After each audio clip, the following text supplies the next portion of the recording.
are listening to a free version of the Majority Report with Sam Steeder. To support the show and get another 15 minutes of daily program, go to majority.fm, please.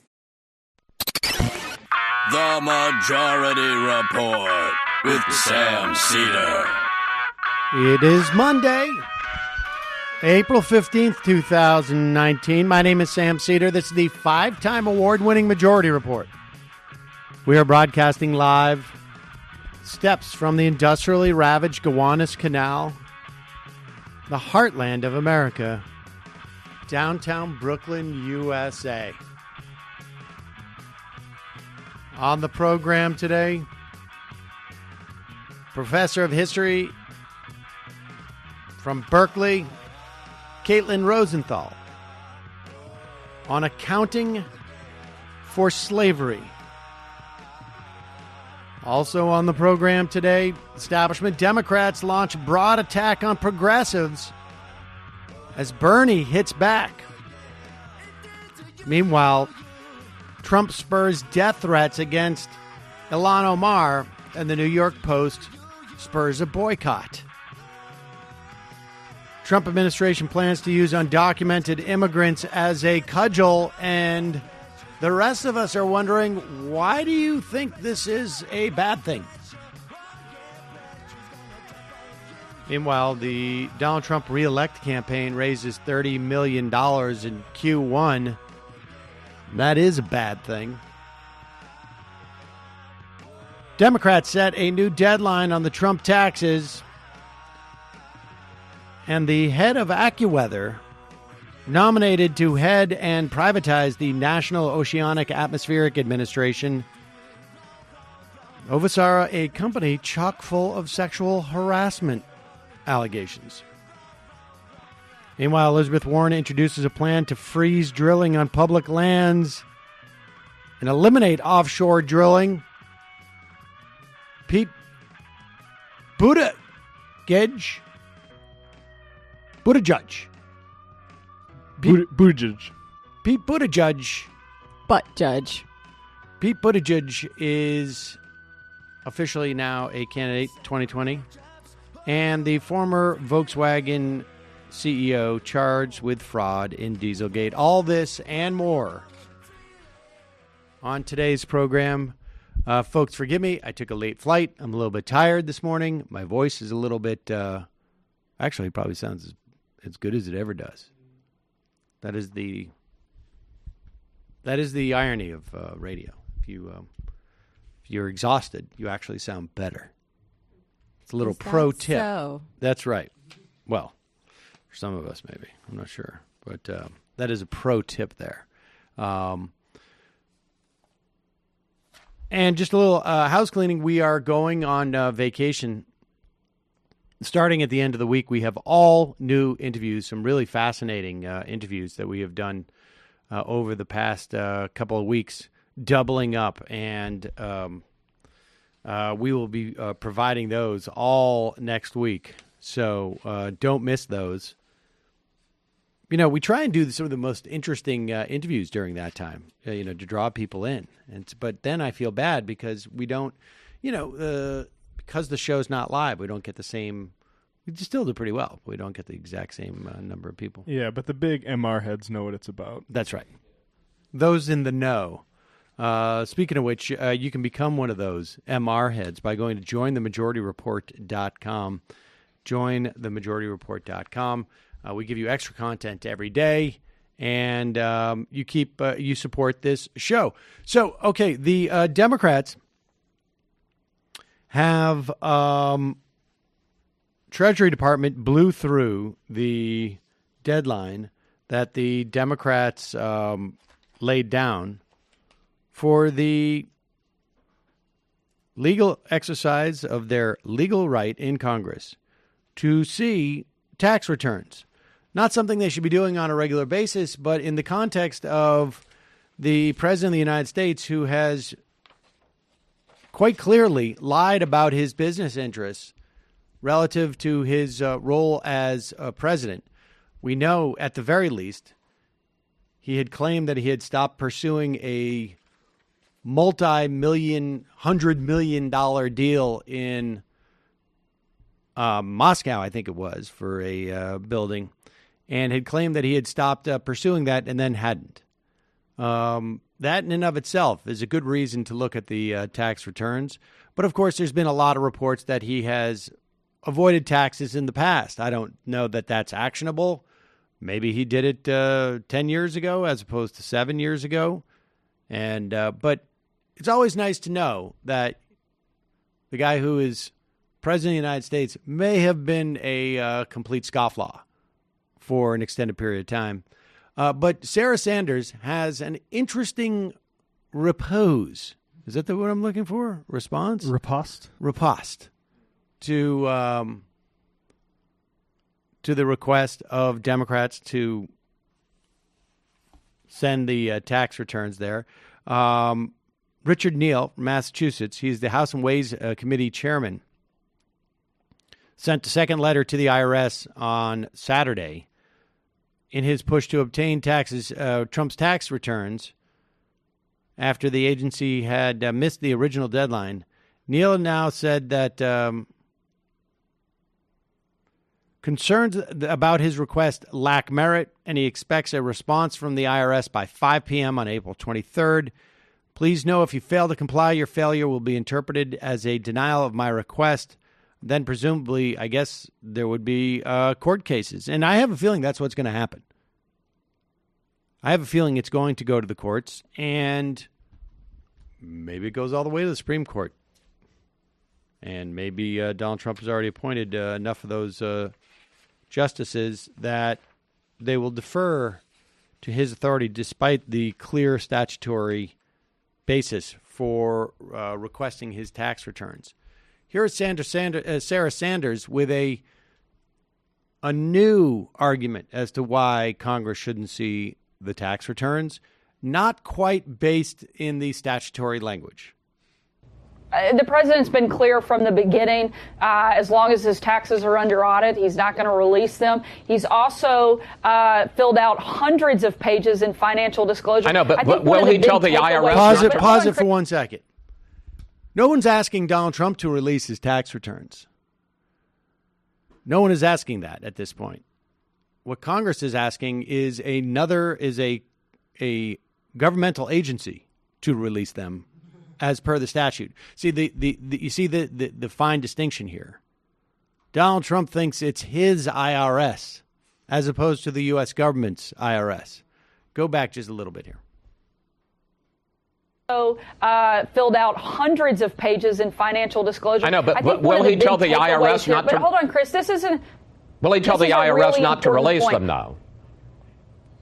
We'll have to see what happens on that front. But the president's been clear. This issue's even been litigated. We went through it in 2016. But one of the biggest things that I think people aren't seeing is the fact that the only reason that the Oversight Committee has the ability to request someone's taxes or for the purpose of determining policy, this has nothing to do with whether or not they're going to determine policy. This is all about political partisanship. This is a dangerous, dangerous road. And frankly, Chris, I don't think Congress, particularly not this group of congressmen and women, are smart enough to look through the thousands of pages that I would assume that President Trump's taxes will be. My guess is most of them don't do their own taxes, and I certainly don't trust them to look through the decades of success that the president has and determine anything. He's filled out hundreds of pages in a financial disclosure form, and I think it is a disgusting overreach that they are making when they're not doing this based on policy, and it puts every American who's filled out tax reform or tax forms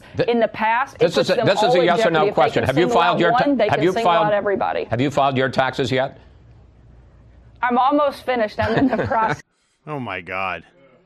How quickly can Chris Wallace wants to move to that? Let's end on a jovial note here. That Congress may be not intelligent, that the Congress people may not be intelligent is going to be a tough defense as to why. Voters get to decide that. And apparently I don't even know why I know this, and I think it's even stupid, and I don't want to repeat it. And I will express it only in the context of, I don't know why there's this obligation, but I think it was the New York Times reported that there's like 10 or 11 accountants in Congress, which, who cares? The idea that Donald Trump and Sarah Sanders think that Congress might be too stupid to look at his taxes. That's just one of those lines that's delivered because Trump. They know Trump's going to be like, good job on saying that. That was awesome. Well, and not just Trump, for that matter. Oh, yeah. All the Trumpistas and members of the Republican. I mean, it is well-crafted politics in that respect, but it also should not even be repeated. And by, you just don't answer that question. We don't need to have a Congress full of accountants. Sick burn, Sarah. Nice job. Oh, that was good. Good makeup, too. Call him stupid. Thank you. Folks, one of the most important things we do for our health every day is brushing our teeth, yet most of us don't do it properly. Quip is a better electric toothbrush created by dentists and designers. Quip was designed to make brushing your teeth more simple, affordable, and even enjoyable. With sensitive sonic vibrations, it's gentle on your sensitive gums and built-in 2-minute timer pulses every 30 seconds to remind you when to switch sides and guide you to a full and better and even clean. They also send you a replenishment pack every 3 months, so you change your brush head when it wears out. And better yet, Quip doesn't require a clunky charger. I would talk about why I love my Quip, but instead today what I'm going to do is read you a text that I got from my sister, and I've been waiting for a Quip ad for now almost 3 weeks. On a Thursday in March, my younger sister, who I gifted a Quip to, Sam, my dentist wanted me to thank you again for the Whip toothbrush. He was impressed with my teeth and noticed an improvement, and then she put the asterisk Quip. And I'm like, can I use that on my show? She said, yes, go ahead. So there it is, folks. Another happy Quip customer. Her dentist noticed the difference. And that's just one of the reasons why I love Quip and why they're backed by over 20,000 dental professionals. Quip starts at just $25. If you go to getquip.com/majority right now, you get your first refill pack free with a Quip electric toothbrush. That's your first refill pack free at getquip.com/majority. Also, it may feel like cybercrime is something that happens to other people, but stealing data from unsuspecting people on public Wi-Fi is one of the simplest ways for hackers to make money. When you leave your internet connection unencrypted, you might as well be writing your passwords and credit card numbers on a huge billboard for the world to see. Protect yourself today with ExpressVPN. ExpressVPN secures and anonymizes your internet browsing by encrypting your data and hiding your public IP address. ExpressVPN has easy-to-use apps that run seamlessly in the background of your computer, on your phone, on your tablet. Turning on ExpressVPN protection only takes one click, and it costs less than $7 a month. ExpressVPN is the #1 rated VPN service by TechRadar, and it comes with a 30-day money-back guarantee. Protect your online activity today. Find out how you can get 3 months free at expressvpn.com/majority. That's ESSVPN.com/majority for 3 months free in 1-year package. Visit expressvpn.com/majority to learn more. And lastly, one of today's sponsors is Skillshare. This is a great service. I've already recommended it to 2 or 3 people in my orbit. Anyone who goes to skl.sh/Majority Report 2, and of course we'll put this link in our podcast and YouTube description, is going to get 2 whole months of totally free access to Skillshare's entire library of super quality online courses and tutorials. Skillshare is a vibrant online learning community that offers courses on everything from design to video editing, photography, business, technology, cooking, meditation, everything in between. There are Skillshare courses for everyone. You'll have no problem finding a course that will be useful to you in both your personal and professional lives. Whether you want to sharpen your skills to something you already love doing or you want to learn how to do something totally new, Skillshare has you covered. They have courses for entrepreneurs, courses on computer coding, web development, personal nutrition, learning new languages, Photoshop, you name it. I was just going through the Skillshare. Where did I get that? Here. I was just going through the Skillshare library, thinking about like what I was going to listen to. I'm going on vacation shortly, and maybe I'll do like a creative writing course, or maybe I'll look at one of these like entrepreneurial classes, or how to maximize your social media type of thing, how to write content that people share. That seems like that might be relevant to me. Yeah, they got posting lessons. They everything. Design, big design stuff, which I think it might be nice for me to learn the basics of. All sorts of stuff.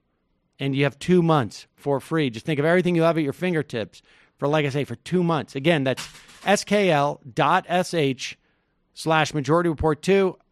Put a link under this video if you're watching on YouTube and in our podcast description. All right, we're going to take a quick break. When we come back, we're going to be talking to a professor of history, Caitlin Rosenthal, about a book she wrote that examines the business practices of slavery and how closely they hew to our business practices of today. A little disturbing. We'll be back. By the way, we have music from a fan of the show, Dave Ridnell, and his duo Colo and Ridnell. So Dave is a super fan of Majority Report. So you won't hear this on YouTube. And this just got released. Just released, yep. Sunny Day is the album and also the song here. All right, well, if you can't hear it, because on YouTube we have some problems playing audio like that, but check it out.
We are back. Sam Cedar on the Majority Report on the phone. It's a pleasure to welcome to the program Assistant History Professor from UC Berkeley and author of Accounting for Slavery, Caitlin Rosenthal. Welcome to the program, Caitlin. It's great to be here. Thanks for having me. So, okay, now this is there are some business terms in here, and you at one point, my understanding is, were a McKinsey consultant, and have written on that aspect of business practices.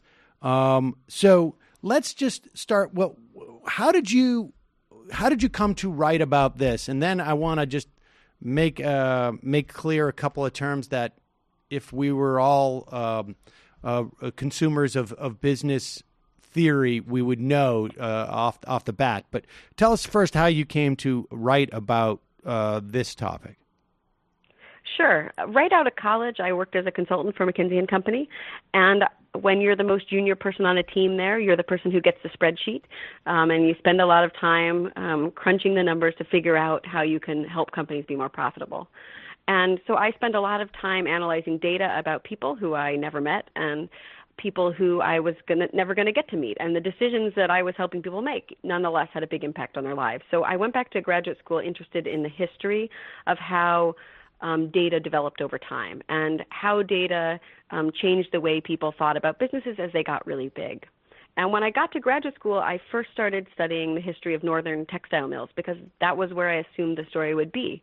Kind of from my undergraduate history education, it was all about iron forges and textile mills. And then I quickly realized that the biggest businesses of the early 19th century are actually slave plantations in the West Indies and in the American South. So I started to look at their records and was really surprised to discover that some of them collected as much or more data as the factory counterparts that I had assumed would be the center of the story. And so it is that. And so, all right. So let's, with that stated, that there is this sort of almost in some ways a lost history of this of these business practices. Talk about. Let's, I guess, introduce it this way to a certain extent.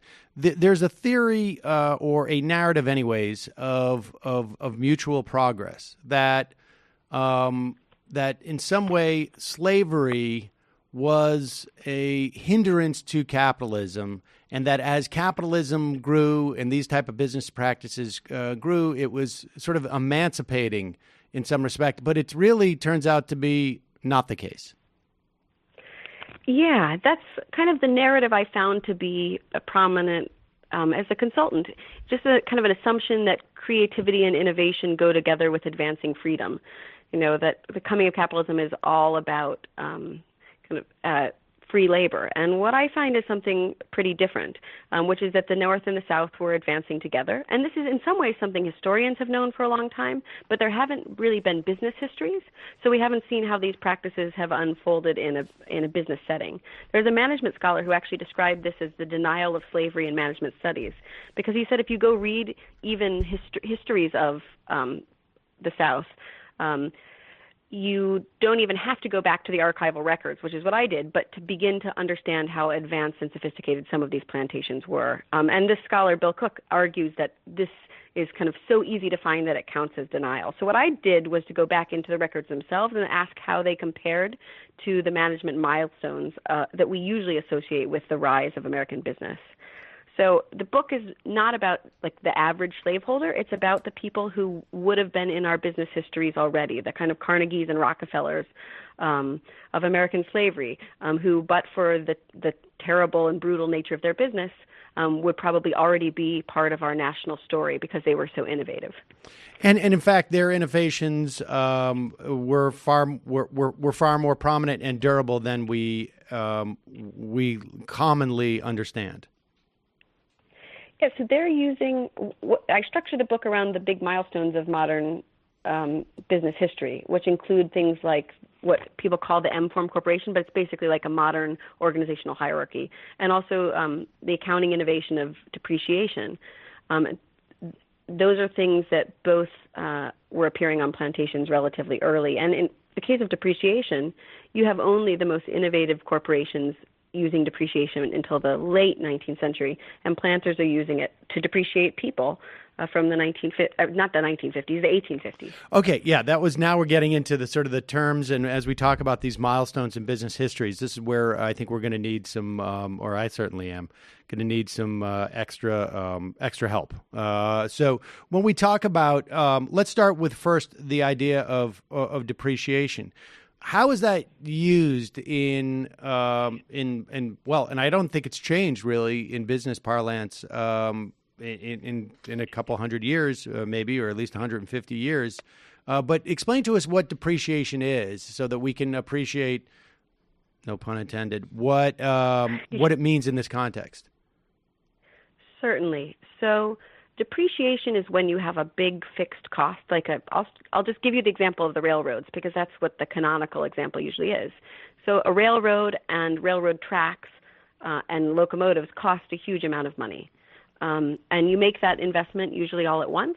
But as you're calculating your profitability, you want to figure out how to spread that investment out over time.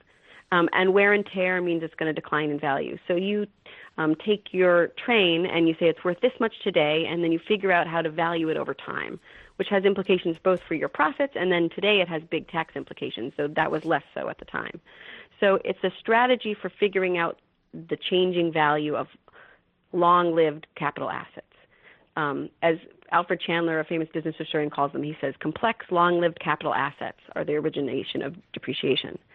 And so on plantations, I mean, the most complex and long-lived of capital assets is a person.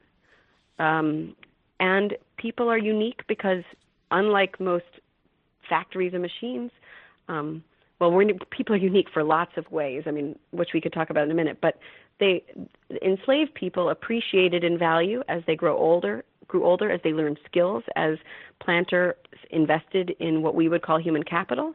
Then their value peaked in their late teens and 20s, and then already into their 30s, people are beginning to depreciate and decline in value as they get older.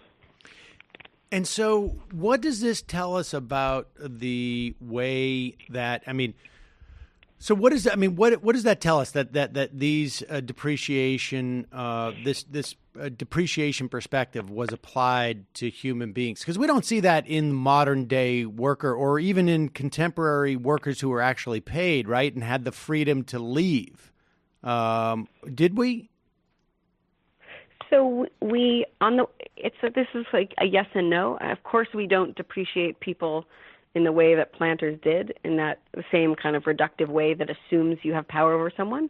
But of course, human capital is a huge part of the ways businesses think about strategy.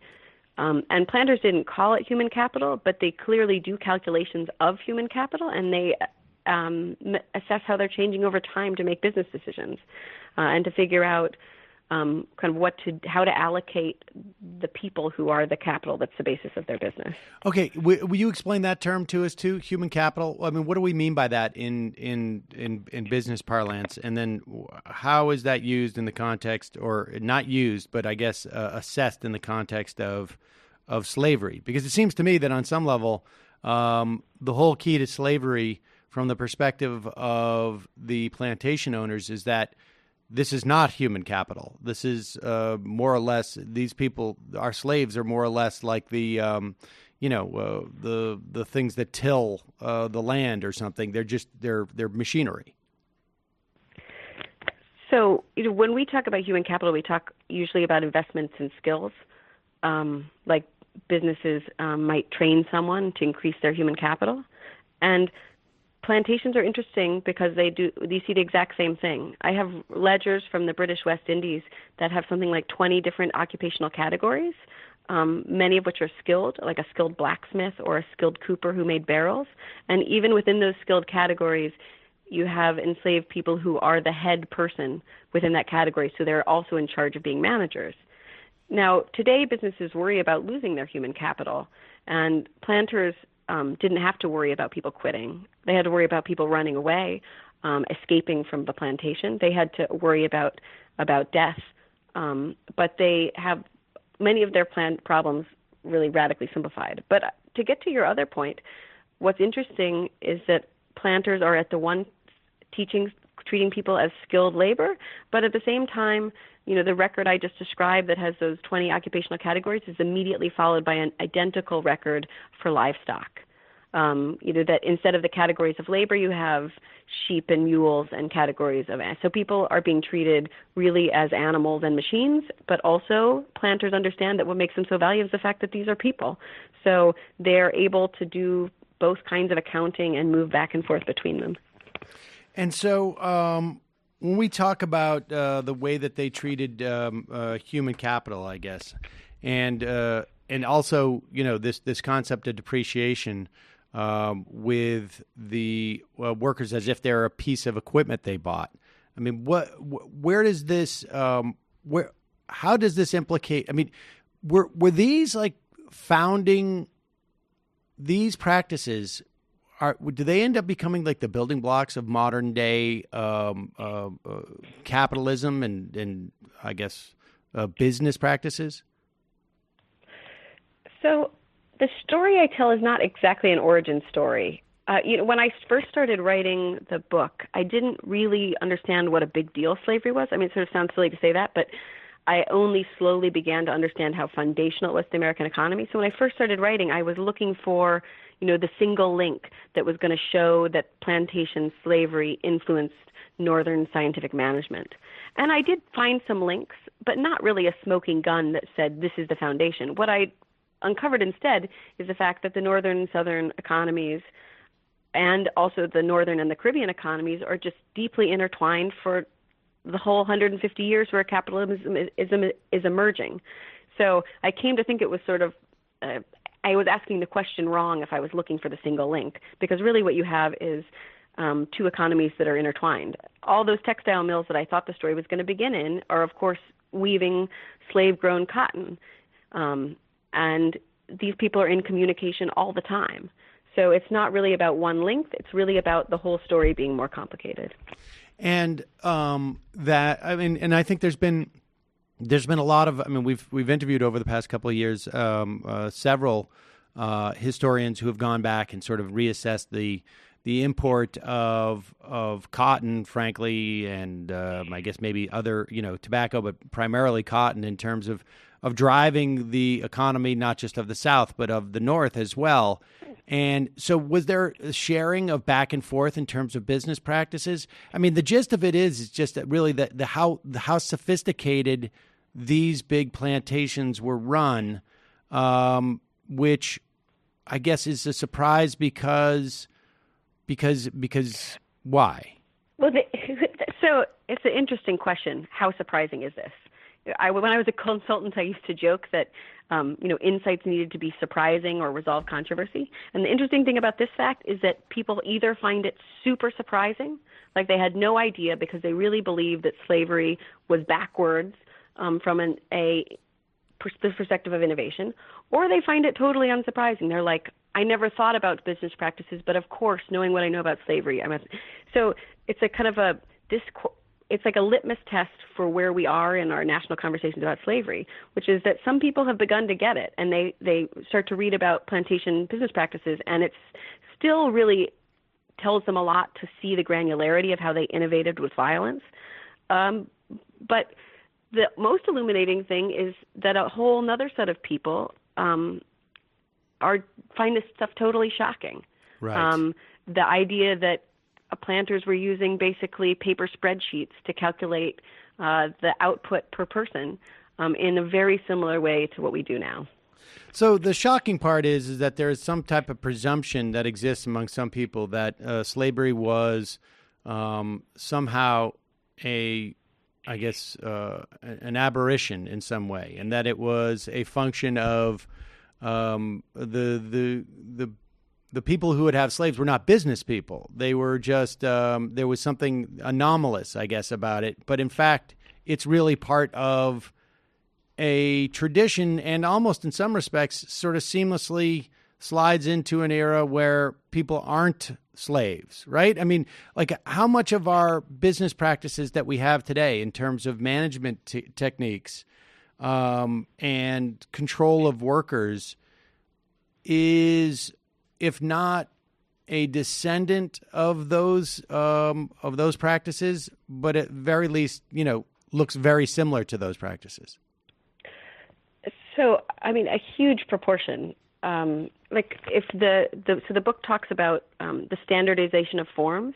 It talks about the way we developed our hierarchies. It talks about this question of depreciation, which is linked to the whole question of human capital.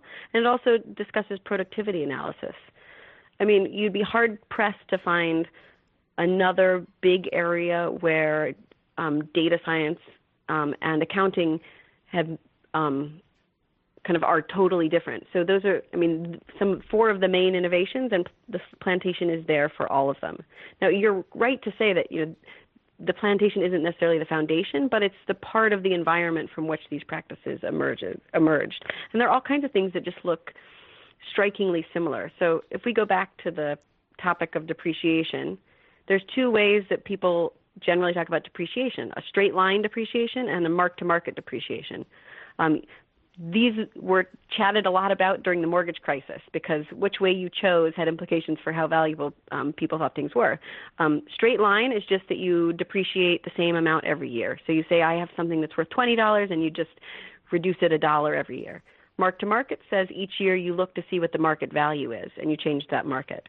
So there's a planter named James Green Carson who, for all of his slaves, he has a formula, and he values enslaved people from age 0 to 10 with a straight line, doing straight line appreciation. They increase by $50 the first year of life because if you survive the first year, you're likely to survive longer, then $25 for each additional year. But then when he gets to 10, he says, look, the diversity of these people means that values diverge. And so he starts marking them to the market value, which changes over time and can go up and down from year to year. The market value depending on what skills they have. Maybe the blacksmith what skills they have, but go ahead. So what skills they have, but also how the market prices are changing, because the value of slaves over most of the antebellum period is going up. So the value of slaves in 1960 is a high value. They've proven a very good investment for people, both because of the labor that they're extracting, but also because the market value of slaves has gone up. Now, depreciation at that time, there was not a function. It wasn't something you did because of taxes. It was because to determine just what are my profits and what are my assets, right? At that time as a plantation owner? Exactly. You have the planters I've seen calculating depreciation want to know how much money they're making from year to year, and not all of that is coming in cash. A lot of it's coming in the form of their investments. So they calculate the value of those investments over time. There's a famous, not that famous, but a relatively well-known quote from Thomas Jefferson where he suggests that people should invest as much as they can in slaves because in addition to the labor that they give you, they also appreciate about, I think he says 5% from year to year. So you get both the labor and a capital increase. And I guess you also might be doing this to show to a bank. The bank you can get a loan collateralized by slaves, so you might be taking this to show to a bank. I know that's not. I know that's scholarship that has been done that pre-existed, but tease that out for us because this is. I guess theoretically, as I sit here and talk into this microphone, I bought this microphone 5, 6, 7 years ago or 8 years ago. Let's say it cost $400. If I needed to get a loan and wanted collateral, I don't know how much I could get based on this microphone, but this microphone would function as collateral, or the video camera, or the computers. Theoretically, I guess they wouldn't have that much value, but.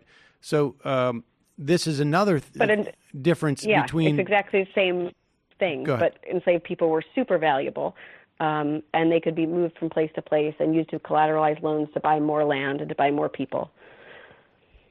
And so their value to a plantation owner was not just in the work that they produced, but the potential work they could produce or value they could produce.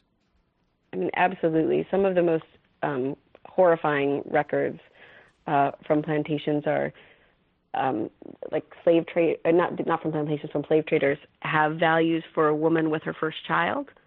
And a woman with her first child was especially valuable, not only because of the child, but because this is a woman who is fertile. She's going to reproduce again.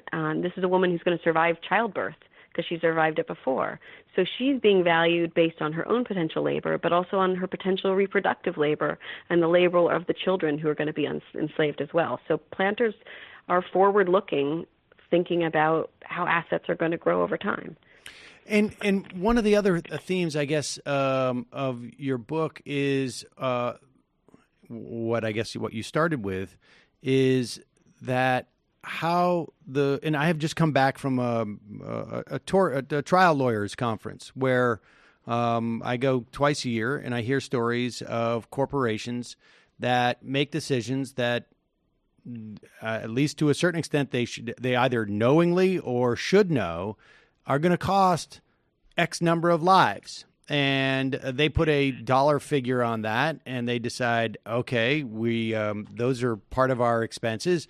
but our revenue from this product is going to be so much higher that it's worth bearing the expenses of those people dying or those people getting injured or those people getting some type of disease. And they just go ahead with their business. I mean, part of the story here is that process of how data analysis allows you to, as a human being, to not have human thoughts about human beings, right? I mean, no, that's exactly it. It's data offered these planters distance. It could give them information about profitability, and it also gave them the luxury to think about people as less than they were. Especially some of the records that of the West Indies are from absentee planters. So literally they're sitting at a desk back in England. They don't have to encounter slavery in all of its horror, but they do get to consult the numbers and make calculations about how to make more money. And I think it makes it easier, to the kind of distance that data provides. Now, this data can also help us to see further and do better, but it can provide a dangerous amount of distance if we don't think too hard about what's behind the numbers. I mean, it seems to me if these processes could allow people who were trading human beings and who were looking at a mother, a pregnant woman, and or a mother with a young child as particularly valuable asset, right? Because this woman becomes a machine for producing more of this product, or I should say these machines that will work on their farm. I mean, if this type of data analysis can allow for that, it seems to me that the ease in which someone could use this data to fire people or to close a plant would be, that much greater, right? Like if this offers if this type of data, collection and analysis has allowed for slavery to be treated just like any other type of commodity, I got to think that in an era where we ostensibly pay factory workers or our workers in some way, that this allows like really anything to happen. Yeah, it's in one way this is a really different circumstance because enslaved people couldn't quit, so things are quite different. But on the other hand, in a era where we have global labor kind of labor markets, and lots of countries allow workers to be badly abused, allow poor safety conditions. I mean, when I was writing, so many things have happened during the writing of this book, like the factory collapse in Bangladesh, whatever, I think 7 or 8 years ago, that kind of show people making decisions, kind of knowingly choosing more profit over more safety. And it's just really easy to do that. Now, the data also has opposite potential. One of my favorite, there aren't that many uplifting records you find from plantations, but one of the most interesting examples I do have is there's some abolitionists who take a plantation journal that shows horrible brutality, and they use it to calculate what they see as the human costs of slavery, and they use those calculations, which are based on a plantation journal, to argue against slavery back in England. So like the data could be turned around if it gets into the right hands. People can see different things in it, but you can also see very, very little, and it allows you to be a partner to horrible atrocities. That's one of the other aspects too, is that the slave owners perceived their ability to maximize the value of their slaves as sort of definitional to economic freedom and ultimately, I guess, states' rights. And it doesn't look that way if I'm a slave, but they didn't perceive slaves as having a perspective on this assessment, right? I mean, so I guess what I'm getting at is like these perspectives on labor are durable, and it's true. Workers can quit if they feel like their health care is not in jeopardy, if they feel like they're going to be able to get another job, down the street, if they're not worried about their children. But if those things aren't somewhat obvious to them and clear to them and guaranteed to them, then on some level they're in a similar disposition to the company. And we have seen this sort of durability, I think, of like these practices, through the past 150 years. Yeah, I think, in a way, for me, one of the lessons of the book is about the need for labor regulation, because this is really a story about just how far people will go in the pursuit of profit when they have the opportunity. I mean, the planters saw the end of slavery as a theft of their property. They saw it as the government coming in and expropriating something they thought they had a right to. So they saw it as a restriction on their freedom. Now, we, of course, having a different perspective on what freedom is, see it as an expansion of freedom for people who are enslaved, but planters saw it as a real restriction of their economic freedoms. And sometimes we still see the same thing. People talk about the economic freedoms of companies, and they equate those with more basic human freedoms. And sometimes they even choose those economic freedoms over the more basic human freedoms. Yeah, my sense is this has been an incredibly durable model that was set at that time. Could you have slavery without? Could you have slavery without this type of belief system where? So absolutely. So slavery is a super old institution, right? And we also have slavery all over the world, and slavery has a lot of different forms. So this is a story specific to the 18th and 19th century U.S. and Atlantic world. So this is the world where capitalism is emerging in other settings as well. And so this is, I think, a distinctive variety of capitalist slavery that blends modern management techniques and knowledge and innovation with the brutality of slavery, and does it in really horrifying ways. But there are other systems of slavery that don't look like this, just as there are other modes of production that we don't think of as being modern. How much do you think slavery set the tone for modern capitalism versus vice versa? So, we have, in a way, we have an experiment that never played out, because the Civil War ends slavery in the 1860s in the United States. But there are scholars who think that slavery was expanding during that period, that it was getting stronger. And there are people who think that slavery kind of would have eventually ended. But right now, our scholarship, I think, has shifted to help us to see the ways that slavery was getting larger and stronger in the 1850s. And certainly slaveholders and the American South, when planters seceded, they thought that they were going to be able to build kind of a whole new national project on the foundation of slavery. And the North doesn't let them secede. But had we allowed them to secede, slavery might have lasted much, much longer, and it might have looked more and more like more and more modern. Well, I guess what I'm asking more is this. So the Civil War happens. After the Civil War, many of these former slaves, they have nowhere to go. And so to some extent, they go back to these plantations. There's a slightly different arrangement. And I've interviewed people who say that you can see political decisions 100 years later based upon the ratio of slaves to owners in any given county in the South.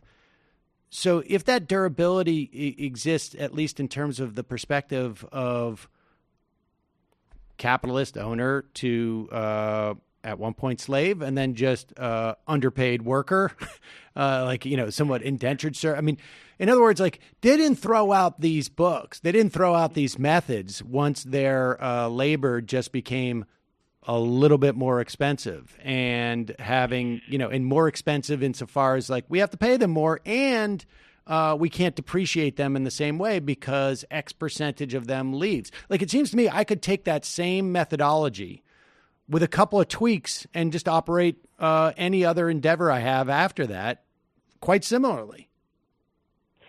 So, I mean, after the Civil War, the methods changed, but there's a lot of continuities. You're absolutely right.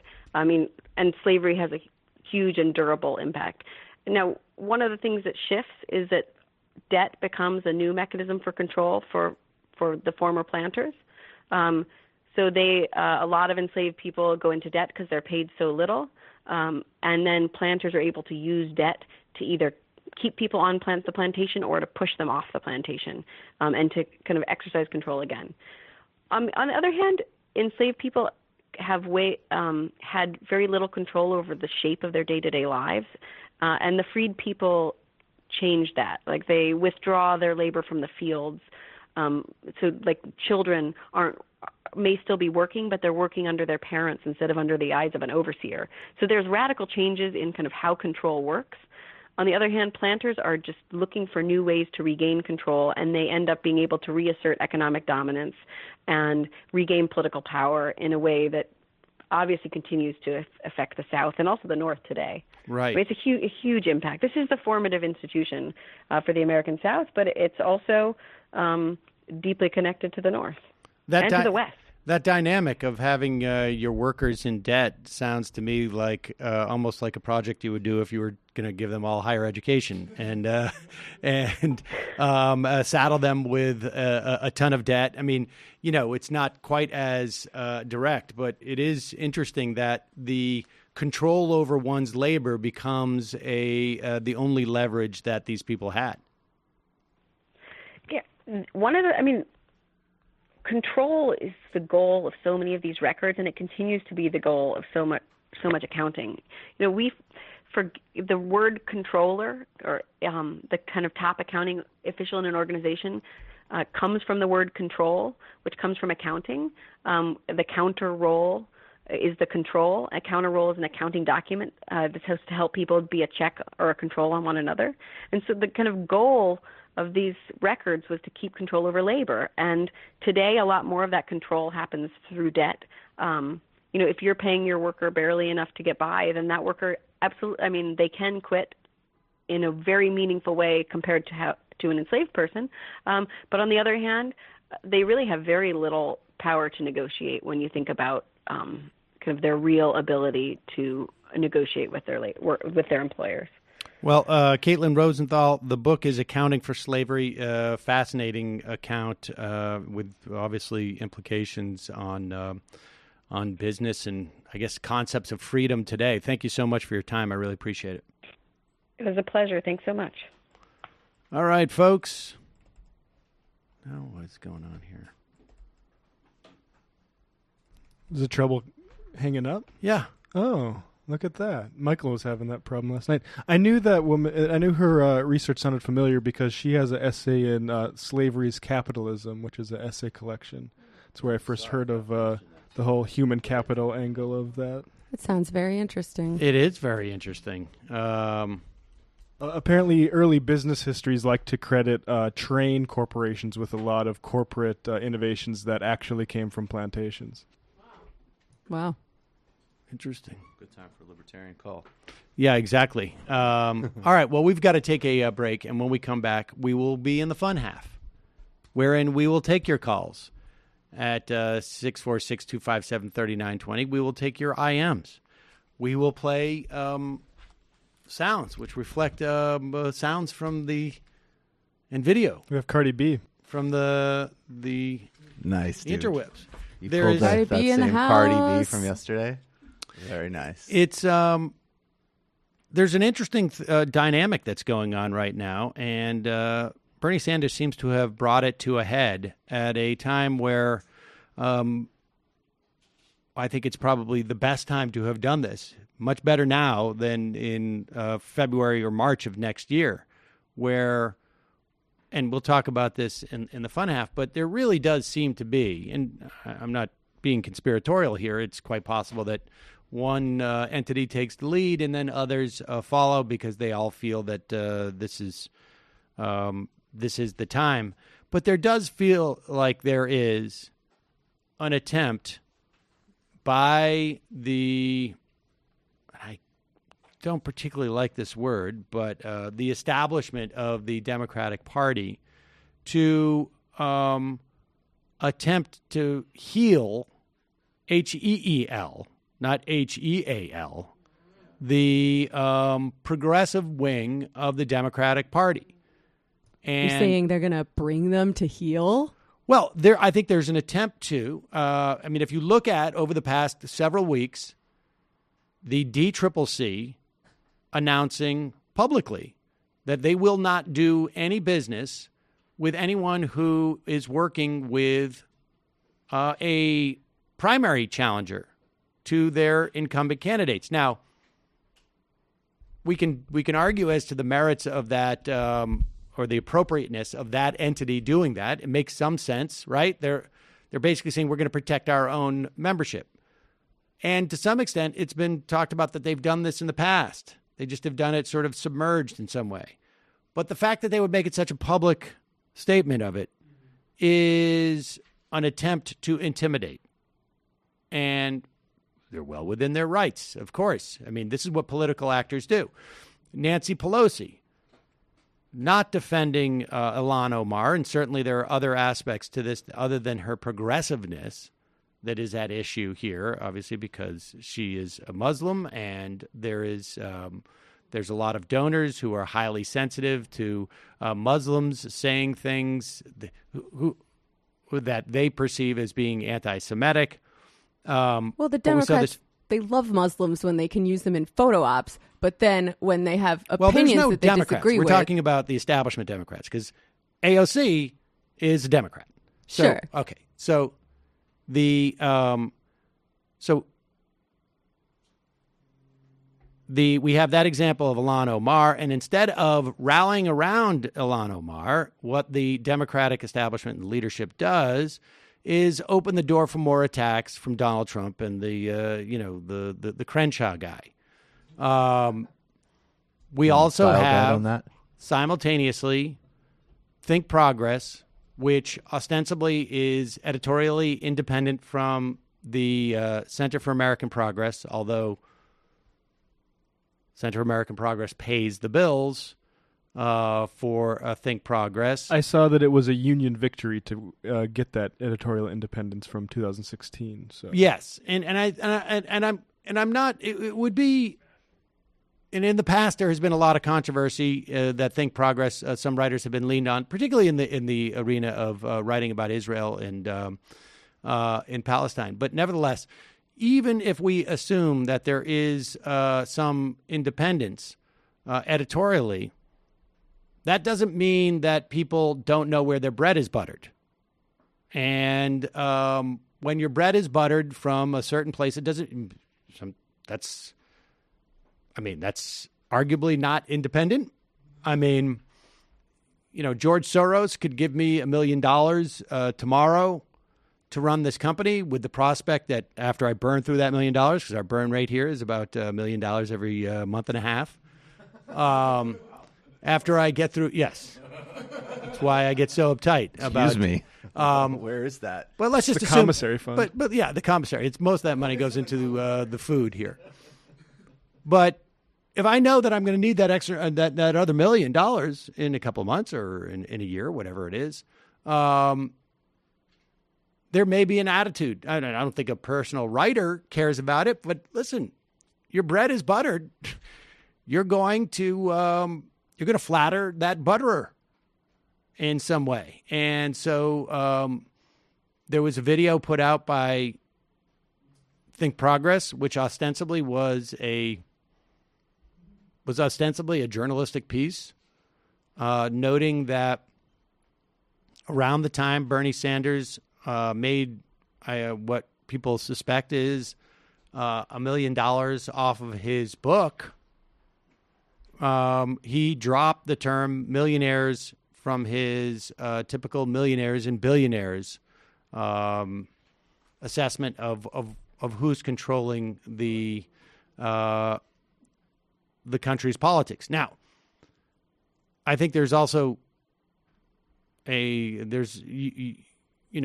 aside the debate as to why he did that. I think there's a decent argument that having a newly formed billionaire class is more problematic than millionaires. I mean, I've seen a lot of data of analysis saying that, like, look, there's ever-expanding number of millionaires in this country, and their net worth. I don't know. I didn't dig into it too much. But even if that's the case, that he did drop the word millionaires because his book landed him as a millionaire, you can articulate that obviously in a couple of sentences. And if you have some journalistic thing in there, it would be interesting to do. But the video was, no one I have talked to, even the most ardent anti-Bernie people, have argued that it was a fair video or not a hit piece. And it may be a fact. I don't know how relevant of a fact it is. I mean, we have people at Center for American Progress and at Think Progress who arguably ask for higher taxes. But if someone was to write back, like, why don't you just donate your money?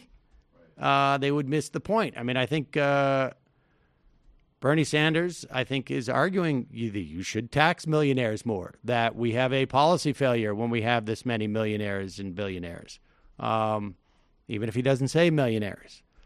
So, I think it's the real point is, and it's perfectly within their rights to do so. You have aspects of the Democratic leadership and the Democratic establishment attacking the progressive wing. And what we just saw is Bernie Sanders hit back and basically a shot across the bow. If you want to make this a bloody war, it will be a bloody war. But there is not going to be a situation where we sit back and allow you to attack us and not have it framed as you fomenting an internal battle amongst Democrats. There is going to be a fight over ideas in the Democratic Party. There's no doubt about it. And there are, two very clear camps. Maybe you could argue three, but let's just call it two on each side of the divide. And this is a fight that should be had in the Democratic Party. I think it's fine to have this fight. But each side is responsible for maintaining some type of balance here. And if they don't, then it's going to be a big war. And so Bernie Sanders is hitting back and is basically saying, like, look, we just showed you what we're willing to do, because they went through the whole litany of things that arguably have made the Center for American Progress corrupt. Funding from corporations, funding from horrible governments like the Saudi Arabia, and in the past, editorial decisions that were made based upon those funding. And so this is Bernie Sanders basically saying this works two ways, and we are no longer in a position where we can't do that. Bernie Sanders is the biggest fundraiser on the Democratic side at this point. So it's fascinating that this is happening. But I think, frankly, the best time for this to happen is now, because I'd much rather have this battle right now than in this time next year. In the run up to the convention. I have a feeling, though, that we will be, but who knows? This is beanbag.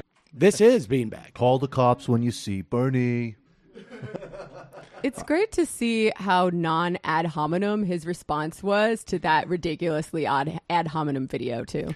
Right, but I mean, who's going to ad hominem? Irritant. Yeah, right. I mean, bubble. Like that's what they act like he's doing whenever he criticizes her for anything. For near attendant? Whenever he criticizes any centrist establishment for anything, or let's expand that to progressives in general. We're being ad hominem assholes, but when they do an ad hominem video about Bernie, they're just being sensible. Well, this was very strategic too, of when the first communications that came from the campaign that basically were like, look, be nice on Twitter, calm down, like advocate for your candidate, but like do it in a classy way.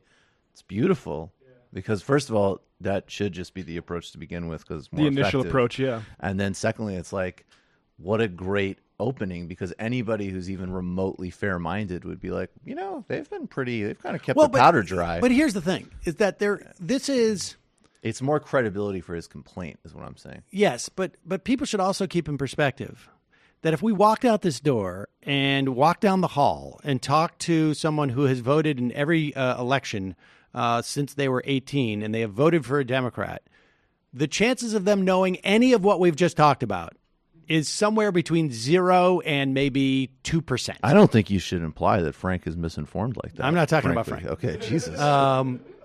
And so people should understand that this is an internal battle that has more import for people close to, things like Twitter and, frankly, Twitter. And it's not completely meaningless because Twitter is part of real life. This whole idea that Twitter is not real life, it's not all of real life. It may not be the majority of real life, but it is real life. And people are influenced by this who are closest to politics. And I've said this many times before. There is value in preaching to the choir because the choir is really, particularly when you're talking about, administrative stuff that has to happen around the church. And if you want to talk about what's happening in the community, they're the ones who are going to go to the bake sale and raise the money to go get that new thing down the street that we want to buy to make the community better, the benches in the park or whatever it is. And so this is basically arguments over who gets to control the choir. And that's pretty important. So it's very important. And may I do another Sopranos reference? Sure. Do you remember the episode? Well, I know I'm doing anything other than wearing tracksuits now? No, and watching Sopranos. Michael's whole life has become a Sopranos reference. Yeah, exactly. It's an episode where Paulie's haunted by ghosts, and he goes to the priest, and he's just like, the contributions to the general fund should have taken care of this. Yeah. All right, we're going to take a quick break, head into the fun half. Remember, you can support this program by going to jointhemajorityreport.com. And, folks, it is April 15th. It's tax day, but it's also the month of April where you can get 30% off all the coffee at justcoffee.coop. Fair trade coffee, tea, and chocolate. So you can try the different blends. We just ordered 10 pounds of the Majority Report blend. Prepping. Yeah, who drank it all this weekend, apparently? We weren't in here. We didn't make any coffee, though.